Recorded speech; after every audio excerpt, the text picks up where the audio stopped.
Very warm welcome सभी का फिर से बहुत बहुत स्वागत है। आ गए हम वापस और आज डिस्कस करने वाले एक बहुत इंटरेस्टिंग टॉपिक, मजेदार टॉपिक है ये टॉपिक वैसे ऐसा है जो हमारी डेली लाइफ में बहुत ज्यादा यूज होने वाला है। इस टॉपिक को पढ़ने के बाद में तुम्हें बहुत कुछ सीखने को मिलेगा। तो चलिए शुरू करते हैं।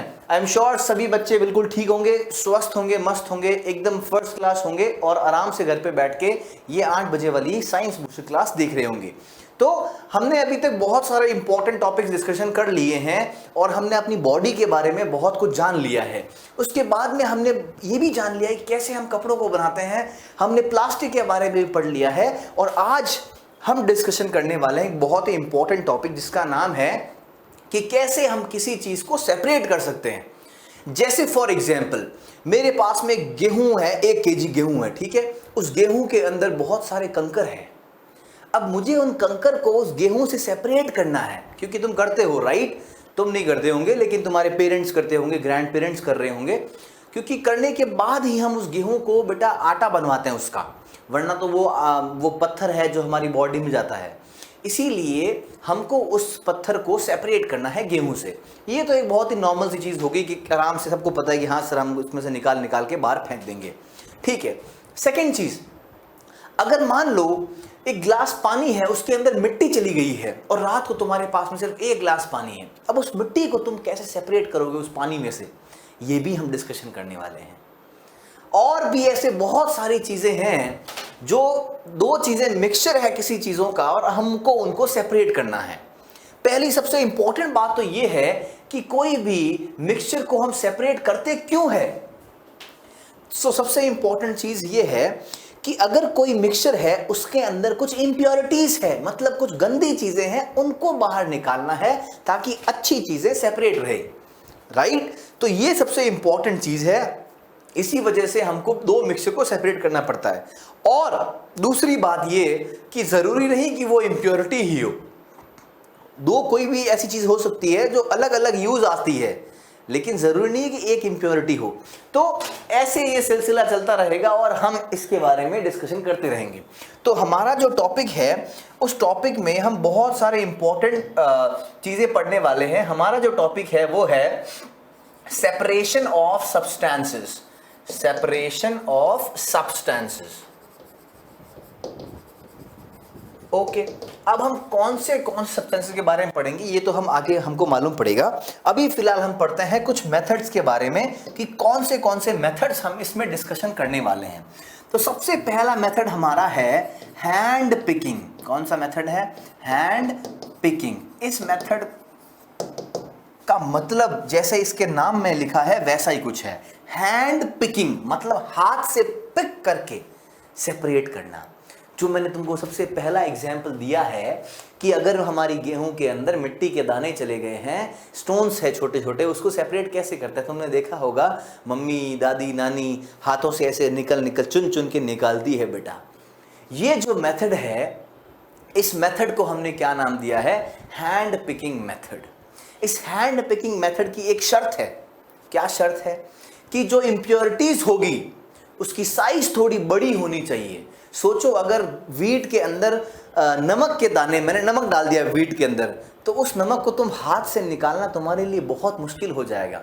इसीलिए शर्त यह है कि उस वीट के अंदर जो इंप्योरिटीज है उसकी साइज थोड़ी बड़ी होनी चाहिए, राइट? सबसे इंपॉर्टेंट चीज में हम यही लिखेंगे, the size of impurities, the size of impurities should be high.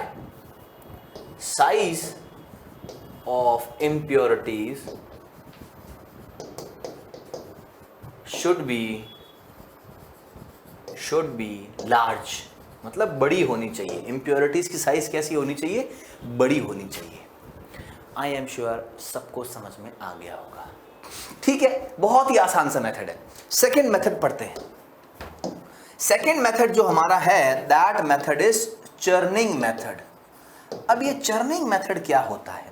तुम सबको पता है, काफी बच्चों के घर में गाय होगी, भैंस होगी, है ना? तो उस गाय भैंस से जो हमको दूध मिलता है, उस दूध को हम गर्म करते हैं। गर्म करने के बाद में उसमें दही डाल के उसको जमाते हैं बेटा, ताकि उसमें दही जम जाए। जब वो दही बनता है उस दही को हम खाते हैं। सब सिंपल सी बात है। लेकिन हमको काफी बार दूध से घी निकालना पड़ता है, निकालते हैं सभी। और अब घी वो जो है वो कैसे निकलता है? क्या हम दूध में जो दही है उस दही के अंदर से हाथ से ऐसे घी निकाल सकते हैं क्या? इस मेथड से नहीं निकाल सकते। तो उस वक्त हम क्या करते हैं, उस दही को बेटा चर्निंग करते हैं, उस दही की चर्निंग करते हैं, जिसको हम हिंदी या मारवाड़ी में बिलौना कहते हैं। बिलौना, तो बिलौना मतलब ऐसे मूव कराना। तो दही के अंदर हम एक वो ऐसा डिवाइस डालते हैं, उसको ऐसे मूव कराते हैं, तो वो ऐसे मूव करते करते करते करते क्या होता है, उस दही के ऊपर ऐसे वो बबल्स आते हैं, उस बबल्स को हम सेपरेट करते हैं, राइट। और उसी बबल से हम क्या बनाते हैं, वो जो होता है हमारा मक्खन होता है। और उस मक्खन से हम क्या करते हैं बेटा, उसको गर्म करके हमारा हम बटर निकालते हैं। तो ये जो मेथड है, इस मेथड को हम क्या बोलते हैं, चर्निंग मेथड कहते हैं। और इस चर्निंग मेथड में हमने क्या देखा है कि दोनों चीज़ें जो सेपरेट हुई है, मतलब एक तो बनेगा घी और फिर क्या पीछे क्या बचेगी, बटर मिल्क, जिसको हम छाछ कहते हैं। क्या ये इम्प्योरिटी है? नहीं, दोनों चीज़ें यूजफुल है। तो ज़रूरी नहीं है कि दो चीज़ को सेपरेट करना, इसका मतलब ये नहीं है कि एक चीज़ इम्प्योर हो तभी सेपरेट करेंगे, नहीं, दोनों चीज़ें यूजफुल होगी तो भी हम सेपरेट करते हैं, राइट। और उसका सबसे बेस्ट एग्जांपल है ये चर्निंग। तो चर्निंग में हम क्या करते हैं, जो हमारा कर्ड होता है, दही होता है, उससे हम क्या निकालते हैं, बटर निकालते हैं, घी निकालते हैं। समझ में आया? इस निकालने के मेथड को हम क्या कहते हैं राजा जी? इसको हम कहते हैं चर्निंग मेथड। बहुत सिंपल।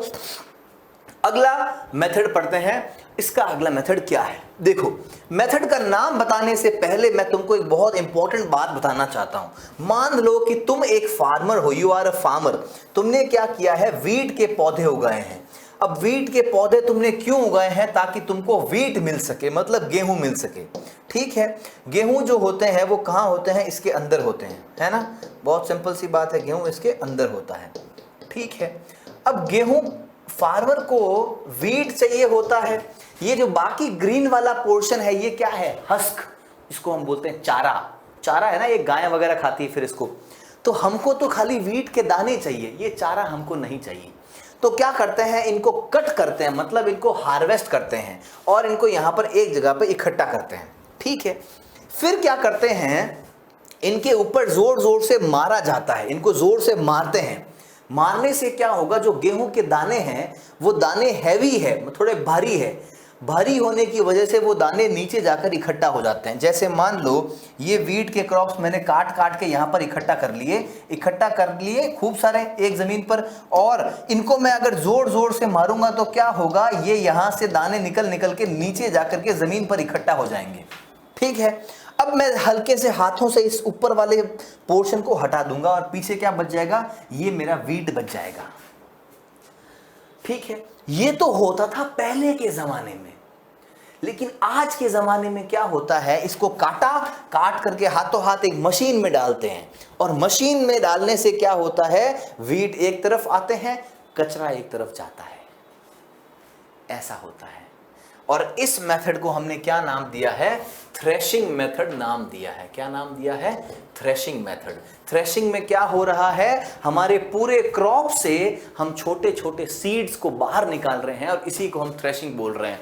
तो हम दो चीजों को अलग कर रहे हैं, बिल्कुल अलग कर रहे हैं। किसको अलग कर रहे हैं, हस्क को अलग कर रहे हैं सीड से, मतलब चारे को अलग कर रहे हैं दानों से। ये हमारा अगला मेथड है। और मेथड नंबर 3 जैसे सबको पता चल गया है, वो है हमारा थ्रेशिंग, ठीक है।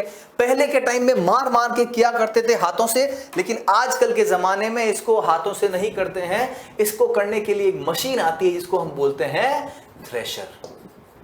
क्या बोलती है, थ्रेशर बोलते हैं। It is called as thresher. सबको समझ में आया होगा। काफी बच्चों ने इस थ्रेशर को देखा भी होगा, काफी ने नहीं भी देखा होगा, तो कोई बड़ी बात नहीं है इसमें, ठीक है, ठीक है। अब देखो अगला सवाल तो क्या है इसमें, अगला मेथड है हमारा नंबर 4, और ये मेथड है हमारा सीविंग। अब सीविंग मेथड जो है वो क्या मेथड है, तुमने देखा होगा, मान लो किसी के घर बन रहा है या फिर कोई आसपास में बड़ी बिल्डिंग बन रही है, तो जब तुम वहां जाओगे और देखोगे, उस बिल्डिंग को देखोगे, तो तुमको बाहर क्या नजर आएगा कि बिल्डिंग के बाहर खूब सारी सैंड पड़ी है। सैंड मतलब मिट्टी, या फिर हम इसको बोल सकते हैं बजरी पड़ी है, खूब सारी मिट्टी पड़ी है, ठीक है। अब बेटा बिल्डिंग बनाने के लिए हमको क्या चाहिए होता है, मिट्टी चाहिए होती है, और बाहर पड़ी है बिल्डिंग के, ठीक है। लेकिन ये जो मिट्टी है इसमें क्या है, थोड़े बड़े बड़े पत्थर भी है, छोटे छोटे, मतलब ज्यादा बड़े भी नहीं है, बड़े बड़े पत्थर है। और हमको ये बिल्डिंग बनाने के लिए ये मिट्टी की जरूरत है, लेकिन ये पत्थर नहीं चलेंगे इसमें, ठीक है। तो हम इनको सेपरेट करना है, तो हाथों से तो करने बैठेंगे तो दिन भर दिन लग जाएंगे, बिल्डिंग कभी पूरी होगी नहीं। इसीलिए बिल्डिंग के बाद तुमने देखना बेटा, ऐसी एक डिवाइस पड़ी होती है, ऐसी ऐसी, इसको हम छन्नी बोलते हैं, छन्नी, है ना, ऐसी पड़ी होती है। तो ये जो वर्कर्स जो काम करते हैं वो क्या करते हैं, इस मिट्टी को इसके ऊपर डालते हैं। तो इस मिट्टी को इसके ऊपर डालते हैं तो क्या होता है, जो बड़े बड़े पार्टिकल्स, सॉरी जो छोटे छोटे पार्टिकल्स होते हैं वो तो इसके अंदर से, होल्स के अंदर से नीचे से निकल जाते हैं, छोटे छोटे पार्टिकल्स, छोटे छोटे, ठीक है। और यहाँ पे इकट्ठा हो जाता है, ये मिट्टी यहाँ पे इकट्ठा होती है, और जो बड़े बड़े पार्टिकल्स होंगे वो इनके अंदर से निकल नहीं पाएंगे। तो वो क्या करते हैं राजा, वो आगे जाकर के इकट्ठा हो जाते हैं बड़े बड़े पार्टिकल्स। समझ में आया? तो यहां पे हम क्या कर रहे हैं, छोटे पार्टिकल्स को अलग कर रहे हैं बड़े पार्टिकल्स से, क्योंकि हमको छोटे पार्टिकल्स की जरूरत है। और ये कर किससे रहे हैं, ये एक ऐसा एक डिवाइस है, इससे हम कर रहे हैं। ये छन्नी लगी होती है एक बड़ी सी, है ना, इस छन्नी से हम ऐसे करते हैं, इसको पकड़ के ऐसे डालते रहते हैं और ये छन्नी के नीचे गिरता रहता है, पत्थर अलग होते हैं और ये मिट्टी अलग हो जाती है। और इस मेथड को हम क्या बोलते हैं बेटा, it is called as sieving method. Sieving क्योंकि ये जो छन्नी जो तुम देख रहे हो, इस छन्नी का नाम क्या है, सीव इसका नाम रखा गया है। अब ये जो सीविंग मेथड है ये तुम्हारे घर में रोज होता है। पूछो कैसे, बताओ कैसे। देखो मम्मी जब खाना बनाती है तो तुमने देखा, जब आटा लेती है तो एक छन्नी के अंदर आटा लेती है, ठीक है। उस आटे को फिर ऐसे ऐसे करती है मम्मी, और ऐसे करने से क्या होता है, जो छोटे छोटे पार्टिकल्स होते हैं आटे के वो तो नीचे गिर जाते हैं, और जो आटे के अंदर बड़े बड़े पार्टिकल्स होते हैं वो छन्नी के ऊपर ही रह जाते हैं, है ना, छन्नी के ऊपर ही रह जाते हैं। तो यहां पर भी हम क्या कर रहे हैं, सीविंग कर रहे हैं। और सीविंग किससे कर रहे हैं, सीव से कर रहे हैं, मतलब छन्नी से कर रहे हैं। हो क्या रहा है, बड़े पार्टिकल्स छोटे पार्टिकल्स अलग अलग हो रहे हैं। तो सीविंग मेथड अच्छा मेथड है। और इस मेथड में करते क्या है, लार्ज पार्टिकल्स को सेपरेट करते हैं, लार्ज पार्टिकल्स को are separated from smaller ones, मतलब छोटे पार्टिकल से बड़े पार्टिकल सेपरेट कर रहे हैं, ठीक है। सिंपल सा मेथड है सीविंग मेथड। आई होप सबको समझ में आ गया होगा, ठीक है। अब देखो, अब जो हमारा अगला मेथड है वो काबिले तारीफ मेथड है और पुराने टाइम के एक मेथड है। देखो राजा, एक स्टोरी सुनाना चाहूंगा। इससे पहले अमेरिका में क्या हुआ कि टॉफी की उत्पत्ति हुई। टॉफी थी ना, छोटी वाली टॉफी जो हम खाते हैं, है ना, इतनी से रैपर होता है प्लास्टिक का, उसके अंदर टॉफी आती है, मान लो एल्पेनलिबे ये आती जो। अब शुरू में क्या हुआ था, जब ये टॉफी बनी थी तो मशीन के अंदर ऐसे पैक होती थी, टॉफी को पैकेट में पैक होती थी मशीन के अंदर। तो नई जब मशीन्स आई थी उस वक्त क्या होता था कि उस टॉफी के रैपर के अंदर काफी बार टॉफी नहीं आती थी, है ना, हवा ही रहती थी, सिर्फ टॉफी नहीं आती थी, और दुकानदार के पास में उसको भेज देते थे। जब कस्टमर्स उस टॉफी को लेने आते थे तो वो प्लास्टिक का खाली उनको पाउच ही मिलता था, अंदर टॉफी होती नहीं थी। ये बहुत बार होता था पहले, काफी बार हुआ है, मेरे साथ भी बहुत बार हुआ है, आई एम श्योर तुम में से भी काफी बच्चों के पास में वो हुआ होगा, ठीक है। तो अमेरिका की उस कंपनी ने बोला, ऐलान किया कि ऐसा कोई पर्सन है जो ऐसी मशीन बना सके कि टॉफी खाली नहीं जाए, टॉफी के अंदर टॉफी जाए, रैपर के अंदर टॉफी जाए।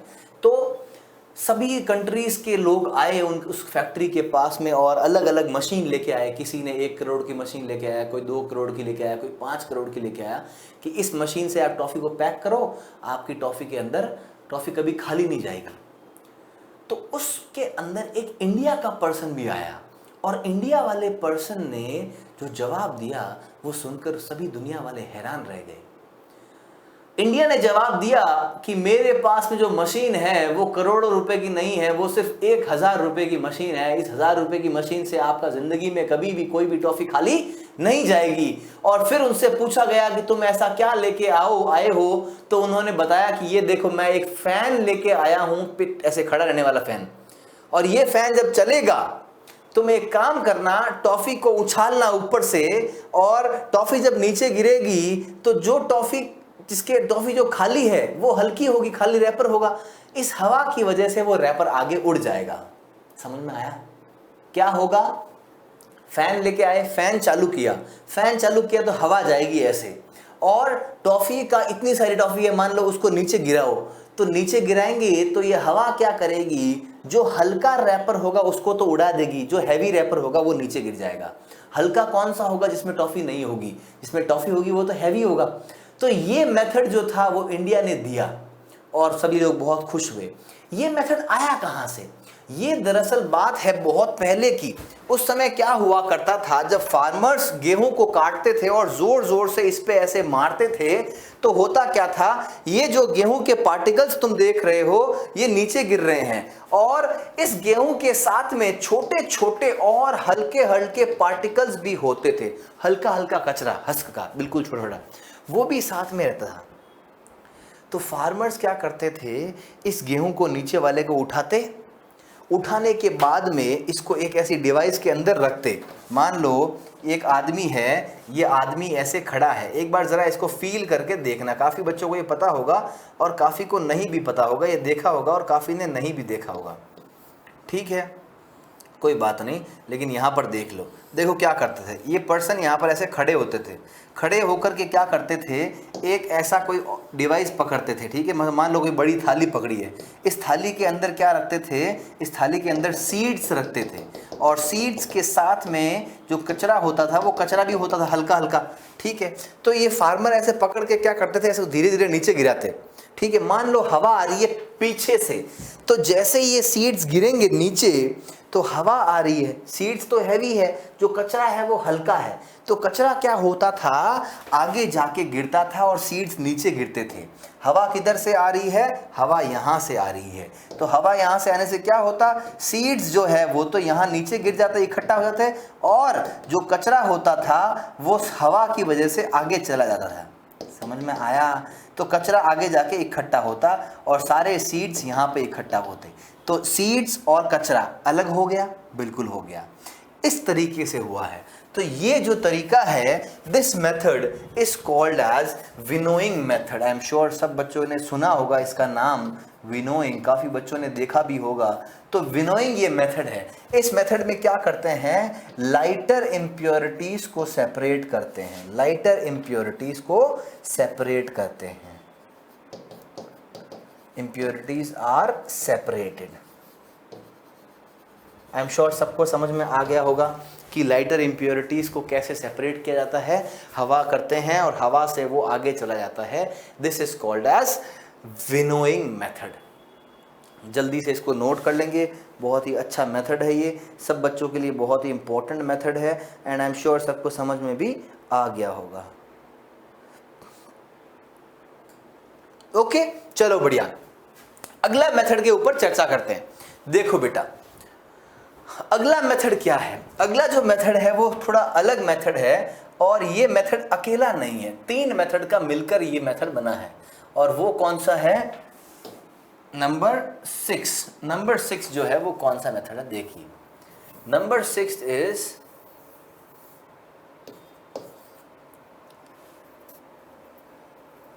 सेडिमेंटेशन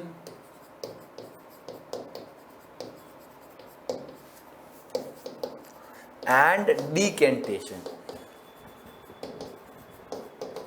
देखो, अभी तक हमने जो चीजों को सेपरेट किया है वो सिर्फ 2 सॉलिड्स को सेपरेट किया है। 2 सॉलिड्स का मतलब यहां पर भी क्या होता है, सॉलिड्स है, गेहूं भी सॉलिड, पत्थर भी सॉलिड, चर्निंग में लिक्विड है, इसमें थ्रेशिंग में सॉलिड्स का किया है, इसका सॉलिड्स का किया है, इसमें सॉलिड्स का किया है।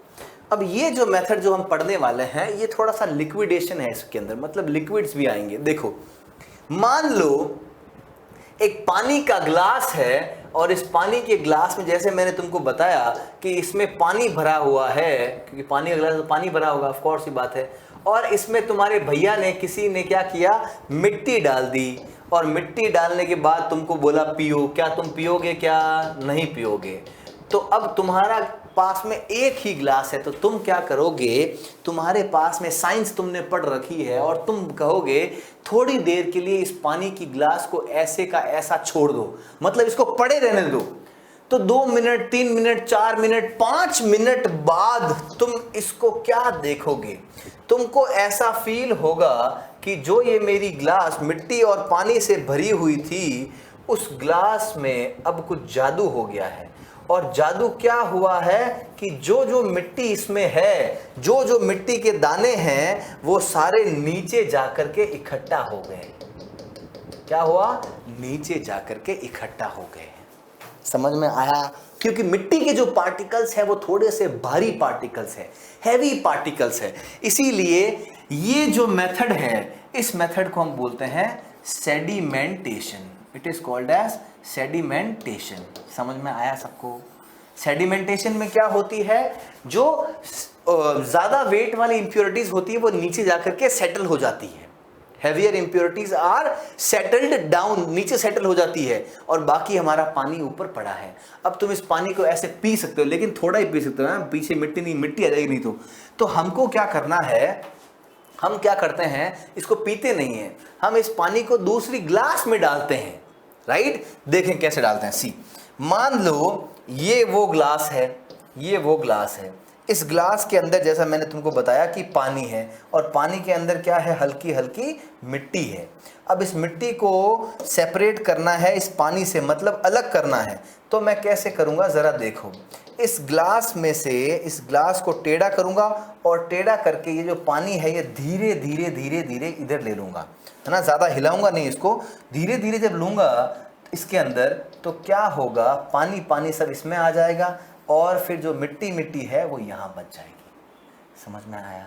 तो यहाँ पर तो क्या हुआ, खाली सीड्स नीचे सेटल हुए, ये जो सैंड जो है नीचे जाके सेटल हो गई, इसको बोलते हैं सेडिमेंटेशन। और यहाँ पे क्या हुआ, अलग कर दिया, पानी को सेपरेट कर दिया धीरे धीरे। इस मेथड को हमने क्या नाम दिया है, this method is called as decantation. Decantation. तो सेडिमेंट एंड डीकेंटेशन दोनों साथ में चलते हैं। इसमें क्या होता है, हैवी इंप्योरिटीज जो होती है वो सेटल हो जाती है, इंप्योरिटीज जो है वो सेटल हो जाती है नीचे, सेटल एट बॉटम। समझ में आया? इसको हम सेडिमेंटेशन बोलते हैं, और इसके बाद में हम क्या करते हैं, इसका डीकेंटेशन करते हैं। आई एम श्योर सब बच्चों को ये समझ में आ ही गया होगा। ठीक है? So this method is called as sedimentation and decantation. अब हमारा अगला क्वेश्चन ये है कि सर मान लो हम चाय बनाते हैं, तो चाय में क्या डालते हैं, चाय पत्ती डालते हैं, ठीक है, और भी बहुत चीज़ें डालते हैं, शुगर वगैरह। तो जो चाय होती है, तो चाय के अंदर भी क्या रहती है, चाय पत्ती रहती है। पढ़ा है हमने, पढ़ा क्या, पता ही है। चाय जब बन गई तो इसके अंदर क्या होती है, चाय पत्ती होती है। ठीक है, चाय पत्ती जो है, उस चाय पीने के वक्त हम क्या करते हैं, इस चाय को एक किसी ग्लास में अगर हमको लेना है, तो हम क्या करते हैं, इसके ऊपर छन्नी रखते हैं। वो छन्नी बोलते हैं ना, छन्नी, ये छन्नी हम इसके ऊपर रखते हैं। छन्नी क्यों रखते हैं, क्योंकि जब हम इसके अंदर चाय डालेंगे तो चाय के जो पार्टिकल्स है चाय पत्ती के, वो भी इसके अंदर जाएंगे, और वो जाएंगे तो हम चाय पी नहीं पाएंगे। तो होता क्या है, जो चाय है वो तो नीचे आकर चली जाती है इस छन्नी से, और जो ऊपर, जो छन्नी के ऊपर बच जाता है, इसको हम ये सेपरेट कर देते हैं, अलग कर देते हैं। तो हुआ क्या है, टी लीव्स जो है वो सेपरेट हुई है चाय से। इस मेथड को हम क्या बोलते हैं, फिल्ट्रेशन बोलते हैं। फिल्ट्रेशन क्यों बोलते हैं, क्योंकि हमने किसका यूज़ किया, फिल्टर का इस्तेमाल किया है हमने अलग करने के लिए। तो ये हमारा 7th पॉइंट है, फिल्ट्रेशन। समझ में आया? It is called as filtration. कोई दिक्कत इसमें नहीं। अब क्वेश्चन ये है कि सर क्या इसमें सेडिमेंटेशन डिकेंटेशन नहीं हो सकता है। इस चाय को थोड़ी देर रखोगे तो क्या होगा, चाय पत्ती हैवी है, नीचे जाके इकट्ठा हो जाएगी, लेकिन बेटा इसमें बहुत टाइम लग जाएगा, ठंडी हो जाएगी चाय। और तो और जो चाय के पार्टिकल्स हैं कुछ कुछ बहुत छोटे हैं जो अंदर ही रहेंगे, जो छानने के बाद में जो मज़ा आएगा वो इसमें नहीं आएगा। तो फिल्ट्रेशन इज़ इफ आई से छन्नी करना है इसको, है ना। So this is my next method. I am sure सबको समझ में आ गया होगा। क्वेश्चन पॉइंट नंबर 7, बहुत ही सिंपल पॉइंट है, बहुत ही अच्छा पॉइंट है। अगला पॉइंट देखते हैं, हमारा पॉइंट नंबर 8, मतलब मेथड नंबर 8। 8th मेथड जो है बहुत अच्छा है, that is evaporation and condensation. Evaporation and condensation मतलब क्या हुआ, इवेपोरेशन एंड कंडेंसेशन का देखो भाई। इवेपोरेशन मतलब क्या, जो पानी होता है, पानी को तुम गर्म करोगे या फिर उसको जब हीट मिलेगी तो पानी किस में बदल जाएगा बेटा, वेपर्स में बदल जाएगा, मतलब भाप बन जाएगा। मतलब पानी है, पानी को थोड़ा गर्म करो या फिर इसको पड़े रहने दो तो क्या होगा, पानी जो है जो लिक्विड फॉर्म में है, मतलब अभी पानी है, पानी जो है लिक्विड फॉर्म में, ये किस में कन्वर्ट हो गया, वेपर्स के अंदर कन्वर्ट हो गया। इस मेथड को हम क्या बोलते हैं, इवेपोरेशन बोलते हैं। इवेपोरेशन का मतलब है conversion of water into its vapours is called as evaporation. समझ में आया।